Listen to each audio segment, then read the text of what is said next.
তার কমণ্ডলের মধ্যে ছিলেন। তো তার কাছে প্রার্থনা করলেন যে গঙ্গাকে আমি নিয়ে যাব আমার পূর্বপুরুষকে উদ্ধার করবার জন্য।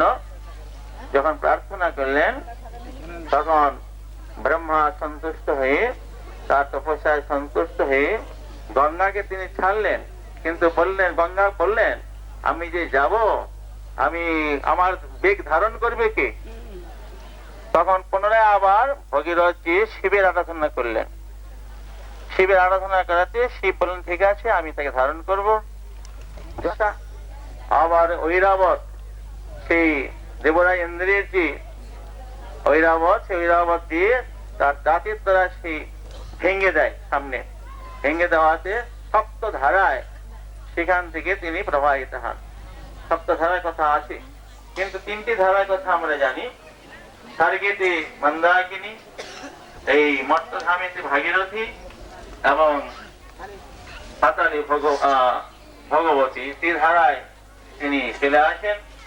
তো ভাগীরথী যখন মানে গঙ্গাকে যখন নিয়ে আসেন ভগীরথ, তিনি আগে আগে রথে চড়ে শঙ্খ বাজিয়ে বাজিয়ে চলছেন, গঙ্গা পিছনে পিছনে আসছেন। নবদ্বীপ ধামে আসি গঙ্গা হয় স্থির, ভগীরথ দেখে গঙ্গা না হয় বাহির। এই নবদ্বীপ ধামে যখন আসলেন গঙ্গা স্থির হয়ে গেলেন। ভগীরথ রথ নিয়ে অনেক দূর আগে চলে গেছেন, দেখলেন যে গঙ্গা কোথায়, গঙ্গা দেখতে পাচ্ছেন না। আবার ফিরে আসলেন, এসে দেখলেন যে গঙ্গা এখানে স্থির হয়ে আছেন। যখন স্থির হয়ে আছেন, ভয়েতে বিফল হয়ে রাজা ভগীরথ গঙ্গার নিকটে আইল ফিরি কত পথ। ভয়ে বিফল হলেন, তখন তিনি ফিরে আসলেন। মহারাজ ভগীরথ গঙ্গার নিকটে এসে আসলে অনেক দূর রাস্তা ফিরে আসলেন।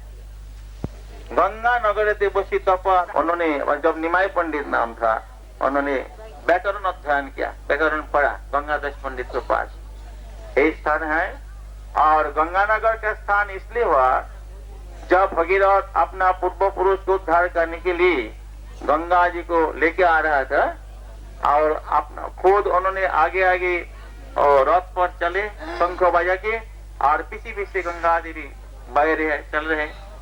जब यहाँ पर आए तो गंगा देवी यहाँ अंतर्धान किया, वो बहुत दूर चला गया।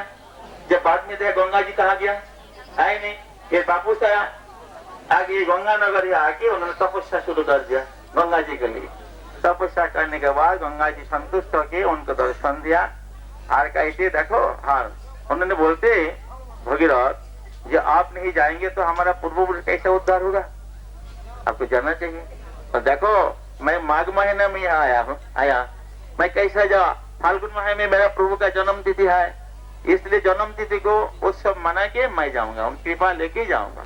जिनका चरण का वो है, चरण से मेरा जन्म है, गंगा जी भगवान का चरण होता है ना, तो जिनका चरण में मेरा जन्म है उनका आविर्भाव तिथि तो पालन करना चाहिए। और मेरा जितना मनोरथ है, मनस्कामना सब पूर्ण हो गया, इसलिए थोड़ा इंतजार करो, तुम यहाँ रहो।